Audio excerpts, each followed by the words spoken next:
Leo ningependa niweze kuzungumza na wewe juu ya kujichua au kwa lugha nyingine kupiga punyeto. Kwa lugha ya Kiingereza inafahamika kama neno masturbation. Jina langu naitwa Mwalimu Petro, napatikana jimbo la Arusha nchini Tanzania. Watu wa Mungu aliye hai, twende moja kwa moja kwenye mada yetu ya leo ambayo ni kujichua au kupiga punyeto. Nitaongea kwa uchache lakini nitagusia maeneo muhimu katika mada yetu. Nachokuomba ni utulivu wako katika kusikiliza na utulivu wako katika kujifunza.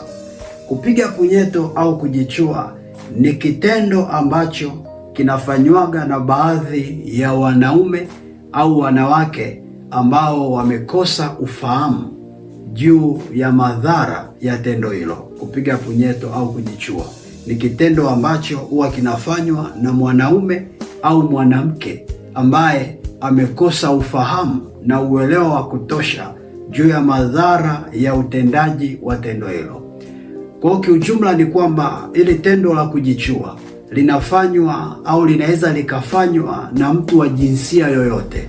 Anaweza akawa wa kike au anaweza akawa wa kiume, na kuna madhara ambayo yanapatikana katika utendaji wa tendo hili, na madhara yake yamegawanyika katika pande kubwa mbili. Kuna madhara ya kiroho na kuna madhara ya kimwili. Kwa nini kuna madhara ya kiroho na madhara ya kimwili? Kwa sababu hili tendo ni tendo ambalo katika lugha ya nje wengi ambao ulifanya kama sehemu ya starehe. Wanaamini wanaridhisha miili yao kwenye hisia za mapenzi ambazo zinakuwa zimewapanda kwa muda huo, ila pale anapolifanya ile tendo, licha ya kwamba kuna raha anaamini anaisikia kwenye mwili wake, ila anajiachia madhara kwenye huo mwili na anajiachia madhara kwenye roho yake. Sasa leo kwa kukusaidia nitagusia haya madhara ya kiroho na ya kimwili katika pande zote mbili, pande ya kike na pande ya kiume. Tuanze na pande ya kike. Tuanze na madhara ya kujichua au kupiga punyeto kwa wanaume. Madhara ya kwanza ni kulegeza uume ushindwe kusimama vizuri na kukufanya uwe na tatizo la upungufu wa nguvu za kiume. Yaani madhara ya kwanza ni kuulegeza uume wako, kuufanya ushindwe kusimama vizuri na kukutengenezea tatizo la upungufu wa nguvu za kiume. Kimsingi, namna Mungu alivyomuumba mwanaume, anapaswa akisimamisha uume wake anapotaka kushiriki tendo, usimame vizuri katika ukakamavu, usiwe umetepeta tepeta au usiwe mlegevu. Lakini mtu anayejichua au mtu ambaye anapiga punyeto, kwa sababu ya kufanya lile tendo, vile anavyosugua kwa mkono inaufanya kulegeza mishipa midogo midogo iliyopo ndani ya uume wake. Hivyo polepole kadiri unavyoendelea kufanya, ndivyo unavyoendelea kulegeza mishipa ya uume wako. Kwa utashangaa, kwa sababu watu wengi wanafanya hichi kitu wakiwa kwenye umri wa ujana. Utakapofikia ule wakati wa kuoa, uume wako unakuwa ulishalegea, unakuwa hauna nguvu. Kwa hata unapotaka kushiriki tendo la ndoa na mke wako wa wakati huo, kama mwanaume, unajikuta unashindwa kushiriki tendo ipasavyo. Kwa hiyo itakunyima we raha ya ndoa na utamnyima mwenzako raha ya ndoa. Lakini pia madhara ya pili, itakufanya uwe unafika kileleni mapema. Itakufanya uwe na tatizo la kufika kileleni mapema, na utakapofika kileleni hutokuwa na nguvu ya kurudia tena raundi nyingine katika tendo. Hivyo itakufanya umkwaze mke wako ambaye utakuwa umemuoa kwa wakati huo, na ndiyo maana hichi kitu ni kibaya sana kwenye maisha yako. Lakini pia madhara ya tatu ni kukutengenezea uteja au uraibu wa kushindwa kuacha. Inaweza ikakutengenezea uteja au uraibu wa kushindwa kuacha. Ni sawa na mtu ambaye amezoea kuvuta sigara. Akitaka kuacha sigara, muda mwingi anakuwa anasikia huku kwenye koo kama kitu kinamkeleketa na puani, anatamani kuvuta, hivyo anashindwa kujizuia, anajikuta amevuta tena. Ndio sawa na mtu ambaye amezoea kupiga punyeto mara kwa mara, inamtengenezea ule uraibu, inamtengenezea ule uteja. Hivyo kila wakati anapotamani kuliacha hili tendo, anakuwa anashindwa kuliacha, kwa sababu tayari kwenye saikolojia yake hicho kitu kimeshajengeka cha kufanya hilo tendo kila wakati. Hivyo itakufanya uteseke sana. Utasema leo naacha, lakini inapita muda kidogo, unashindwa kujizuia, unajikuta umejichua tena. Unasema tena leo sijichui, hii ndio ya mwisho, lakini kesho yake tena unashindwa kujizuia, unajichua tena. Na wengine ule uteja unaenda mbali zaidi, anajikuta anajichua hata mara 2 mara 3 kwa siku. Wapendwa, hii ni mbaya sana. Lakini pia madhara ya 4, itakunyima uhuru mbele za watu, hasa utakapokuwa unasikia wanaongelea hichi kitu. Itakunyima uhuru mbele za watu, hasa utakapokuwa unasikia wanaongelea hili jambo. Kikaa na wanaume wenzako au labda wanawake, wanapiga stori, wanaelezea hili jambo, we kama mtoto wa kiume unakuwa hauna confidence ya kuchangia mada, na wakati mwingine unajikuta unaipotezea hii stori isiwepo, kwa sababu tayari wewe ni mraibu, tayari wewe hauna ujasiri wa kuongea, kwa sababu ni tabia ambayo imesha kuathiri kwa namna moja ama nyingine. Lakini pia madhara ya 5 ni kukufanya uwe na sifa za kwenda jehanamu moja kwa moja.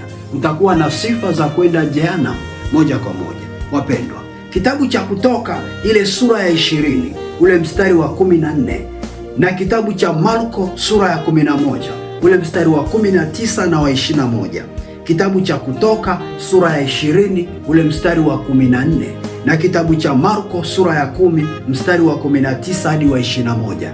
Hivi vitabu vyote viwili vinakemea juu ya uzinifu, vinakemea juu ya uzinzi na uasharati. Sasa unapopiga punyeto ni sawa na umezini kama uzinifu mwingine, ni sawa na umefanya uasherati au uzinzi kama uzinzi wa aina nyingineyo, na ndio maana unapaswa kujiepusha na hili tendo, kwa sababu utajinyima nafasi ya kuingia mbinguni.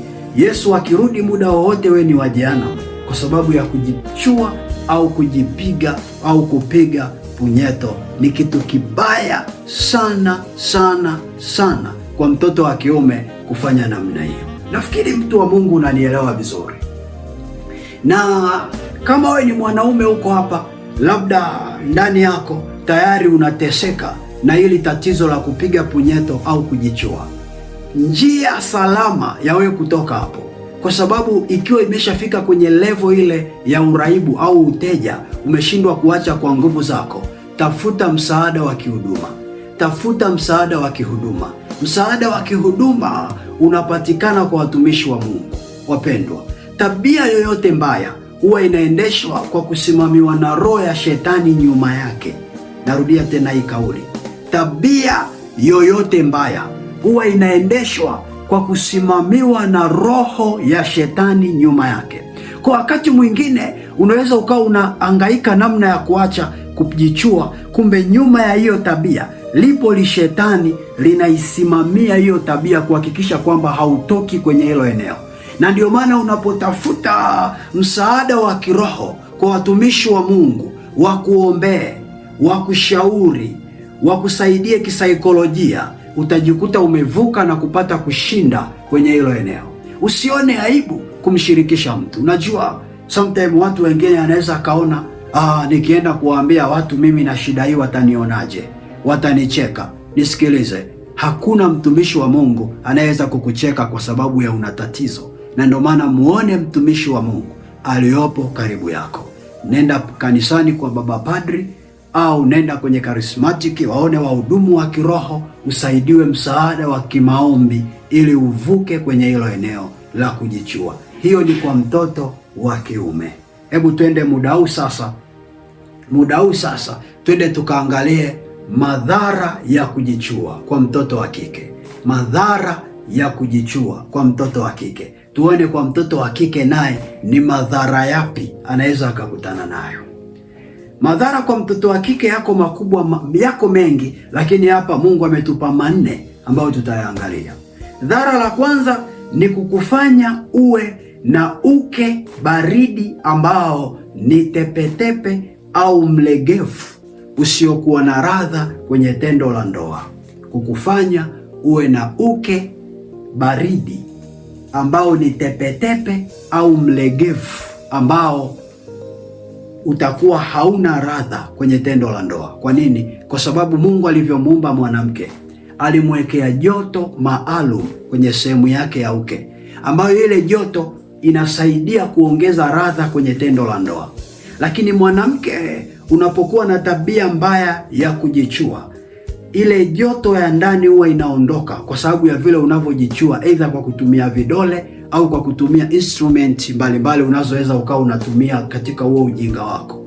Kwa hiyo itakuondolea ile joto, na hata unapofika ule wakati labda unasema naolewa, mume wako atakapokuwa anashiriki tendo la ndoa na wewe, atakuwa asikii raha kwenye uke wako. Kwanza utakuwa ni uke wenye maji mengi, lakini pia au utakuwa ni uke mkavu kabisa. Kuna mawili, aidha uwe na maji mengi sana au mkavu sana ambao hauna joto lolote ndani. Kwa mwanaume akiwa anashiriki tendo na wewe hasikii raha. Na hapa ndio unaona mtu anasema, yani nashiriki kama vile nashiriki na sanamu. Kwa nini? Hasikii kitu, hasikii kitu. Hiyo ni mbaya sana. Kwa hiyo ni madhara ambayo mwanamke unaweza ukajitengenezea ukiwa na tatizo, tabia ya kujichua. Lakini pia madhara ya pili ni kukutengenezea uraibu vile vile, kama tulivyoangalia kwa wanaume. Baadhi ya madhara, wapendwa, yana share kama tulivyoona kwa ya kiume, baadhi ya madhara pia yana share kwa wanawake. Inaweza ikakutengenezea uraibu wa kukufanya uwe teja katika hiyo tabia, kama nilivyoeleza kwa wanaume, na hapa pia iko hivyo hivyo. Lakini pia madhara ya tatu ni kukufanya upoteze hamu ya kukutana na mume wako ukiingia kwenye ndoa. Ni kukufanya upoteze hamu ya kukutana katika tendo la ndoa na mume wako. Kwa nini? Kwa sababu unakuwa umezoea kujichua. Au wakati mwingine inaweza ikakugeuza. Ukikutana kwenye tendo la ndoa na mume wako, inakufanya usisikie raha mpaka akuchezee na vidole sehemu zako za clitoris au sehemu zako ambazo ulikuwa umezoea kujishikashika na vidole vyako au na zile instrument ambazo ulikuwa unatumia kujichua. Sasa hii inaweza ikawa kero kwa mume wako, kwa sababu yeye anataka aweke uume, wewe unamwambia achezee na vidole. Kwa hiyo inamfanya anakosa ile amani, anakosa ile raha na wewe, na inaweza ikavuruga ndoa. Na ndio maana ni kitu kibaya sana, unapaswa ukiache mapema kabla hujafika kwenye hii level. Lakini pia dhara la 4, utaenda jehanamu, kama nilivyoeleza vile vile kwa wanaume na hata mwanamke pia, kwa sababu ni dhambi. Kitabu cha Kutoka nimewatajia sura ya 20 mstari wa 14 inasema usizini. Hiyo ni amri ya 6 ya Mungu, kwa mujibu pia wa katekisimu ya Kanisa Katoliki inaeleza namna hiyo. Ni amri ya 6 ya Mungu inasema usizini. Lakini pia kitabu cha Marko sura ya 10 mstari wa 19 hadi 21 na yenyewe pia inakemea juu ya masuala ya uzinzi. Kwa hiyo watu wa Mungu wale haya ni madhara ambayo mwanamke unaweza ukakutana nayo. Na ndio maana kama unanitazama muda huu, ni mtoto wa kike, kama nilivyoeleza vile vile kwa wanaume, tafuta msaada wa kiroho ili uvuke kwenye hili eneo. Msaada wa kiroho unapatikana kwa watumishi wa Mungu. Kumbuka, kila tabia mbaya huwa kuna shetani nyuma yake anayeisimamia hiyo tabia. Kila tabia mbaya huwa kuna shetani nyuma ya hiyo tabia mbaya anayeisimamia utendaji wake. Kwa katika hiyo tabia yako mbaya ya kujichua, liko li shetani nyuma linaisimamia. Kwa kama yuko shetani nyuma anaisimamia, hawezi kukubali ukatoka hapo kirahisi. Atapambana awezavyo uendelee kuwa mraibu kwenye tabia ya kujichua. Na ndio maana tafuta msaada kwa watumishi wa Mungu. Kama kwa nguvu zako za kuomba hujiwezi kutoka, watakushauri kiroho, watakuombea kiroho, watakupa deliverance ili uvuke hapo. Kumbuka kitabu cha Yeremia sura ya 32 mstari wa 17. Yeremia 32:17 inasema hakuna neno lisilowezekana kwa Mungu. Kwa wewe kwako yuamkini hilo jambo limeshindikana, yuamkini kwako kwa nguvu zako umeshindwa, ila katika nguvu za Mungu yote yawezekana. Na ndio maana hata nilikutajia Kutoka 20:14 nikakutajia kitabu cha Marko 10:19-21. Vyote hivyo vinasisitiza katika mkono wa Mungu unaweza ukatoka kwenye tabia ya kujichua na kupiga punyeto. Mkristo mwenzangu unayenitazama, tafuta msaada wa kihuduma leo ili uvushwe kwenye hilo eneo. Unaweza pia ukawasiliana na sisi kwa namba zetu za simu unazoziona hapo. Wasiliana pia na sisi kwenye hizo namba unazoziona kila wakati. Mungu anaweza akatutumia pia kukushauri, kukuombea ukavuka kwenye eneo la kujichua. Nimalizie kwa kusema namna hii. Tabia ya kujichua mara nyingi huwa inaanza katika umri wa balee. Umri wa balee ndio umri ambao watu wengi wao wanakuwa na hisia kali za kushiriki tendo kwa sababu ya asili ile ya uumbaji. Mwanaume anapobalee, kiwango cha hisia kinaongezeka. Mwanamke anapovunja ungo, kiwango cha hisia kinaongezeka. Sasa ukiwa hauwezi kuzuia hisia zako, shetani anaweza akakufundisha mbinu mbadala ya kujichua instead of kukutana na mwanamke. Nisikilize. Kibibilia, mwanaume na mwanamke anapaswa kufanya tendo anapoingia kwenye sakramenti ya ndoa takatifu. Kushiriki na mwanamke na mwanaume nje ya sakramenti ya ndoa takatifu sio mpango wa Mungu. Lakini pia hakunaga binadamu amewahi kufa kwa kushindwa kushiriki hili tendo. Hakuna. Ila hisia zinatesa, unapaswa uzivumilie. Kama una wito wa ndoa, vumilia, usubiri hadi ule muda wako sahihi. Utakapopata mme au utakapopata mke, ndipo utaanza kushiriki tendo. Ila shetani asikudanganye, dunia isikudanganye, wala marafiki wasikudanganye kwamba unaweza ukajiridhisha mwenyewe kupitia mkono wako. Maana vijana huwa wanaambiana mkono unaweza kukusaidia. Kupitia sabuni, usikubali. Kupitia matango, usikubali. Wengine wanatumia paka chupa za soda za mirinda, usikubali. Kupitia kitu chochote kile ambacho shetani atakuhubiria ufanye, usikubali. Nimewahi kusikia mahala fulani kuna kijana alikuwa ametoboa godoro analolalia, amelitoboa, afu anavaa mpira wa kondom kwenye uume, anaanza kuingiza uume kwenye kale kashimo ka godoro alikotoboa mpaka anafika kileleni.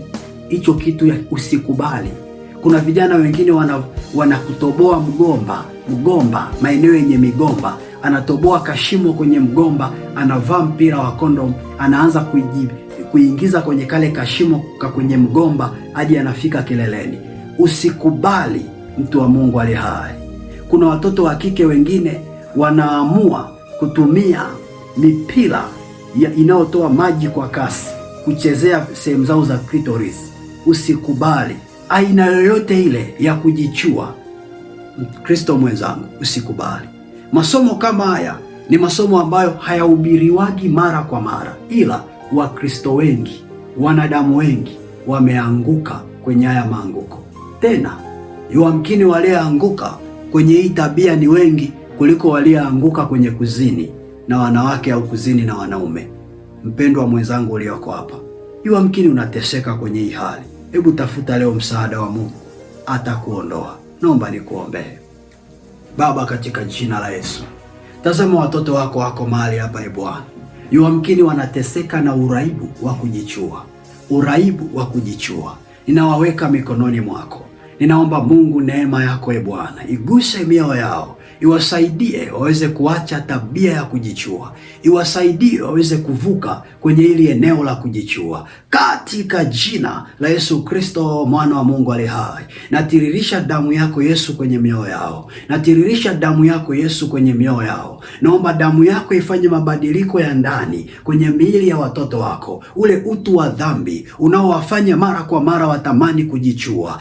Bwana, ninaomba upate kukata muunganiko wa utu wa dhambi na shetani kwa jina la Yesu Kristo. Baba, achilia neema ya ukombozi na msaada wa kimungu kwenye maisha ya huyu mtoto wako. Mpe Baba kutoka kwenye hicho kilema kwa jina la Yesu, na wale ambao wametoka wasaidie wasirudie tena kwa jina la Yesu Kristo, mwana wa Mungu aliye hai. Baba, wale ambao wana uraibu wakutanishe na watumishi sahihi kwenye maeneo yao, ambao wanaweza wakawasaidia na ukawatumia kuwavusha kwenye hilo eneo.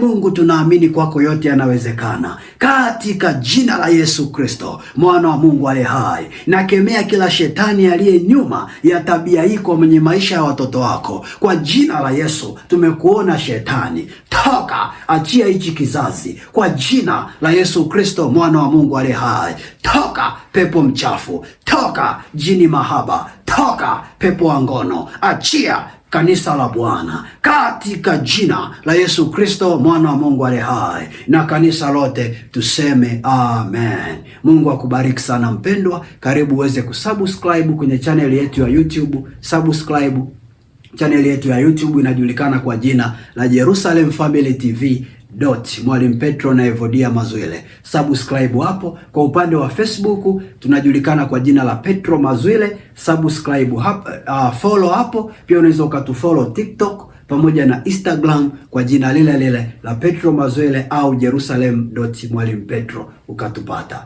Mungu akubariki sana mpendwa. Tukutane tena wakati mwingine. Katika jina la Baba, Mwana na Roho Mtakatifu tuseme amen.